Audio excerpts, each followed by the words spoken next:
अपनी खुशी के लिए आपने कुछ भी किया, लेकिन उसके बाद अगर गिल्ट हुई तो वो खुशी थी ही नहीं, वो सिर्फ एक एस्केप था। और वो एस्केप हर रोज हम करते हैं। उस एस्केप में हम कई बार बिंज ईटिंग करते हैं, कई बार बिंज वॉचिंग करते हैं, कई बार अननेसेसरली मोबाइल लेके और स्क्रॉल करना शुरू कर देते हैं, कई बार कोई गेम खेलते रहते हैं बहुत देर तक और उसके बाद रियलाइज करते हैं कि इतना टाइम वेस्ट कर दिया, लेकिन अंदर जो खालीपन था वो तो वैसे के वैसे ही है। जानते हैं इसका कारण क्या है? इसका कारण ये है कि हम इससे बेटर कुछ समझ ही नहीं पाते कि इससे अच्छा क्या हो सकता है अपने टाइम को पास करने के लिए या अपनी उस एम्प्टीनेस को खत्म करने के लिए। बार बार ये करने के बाद ये समझ में आता है कि इसकी हिडन कॉस्ट है कि टाइम जा रहा है, लेकिन फिर भी वही कर रहे हैं। भगवद गीता 5.22 यही कहती है कि जो एक्सटर्नल प्लेजर्स होते हैं ना, उसकी एक बिगनिंग है, उसकी एक एंडिंग है।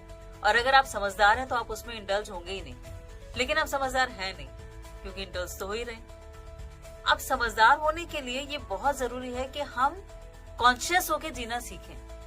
हम साइलेंस में, सर्विस में या नेचर में या मीनिंगफुल चीजों में अपने टाइम को लगाएं। ये मेरे कहने से आपको समझ में नहीं आएगा, ये शायद तभी समझ में आएगा जब आप इस बात को रियलाइज करेंगे और खुद पढ़ना शुरू करेंगे, और तभी 5.22 का मीनिंग भी आप रियलाइज कर पाएंगे।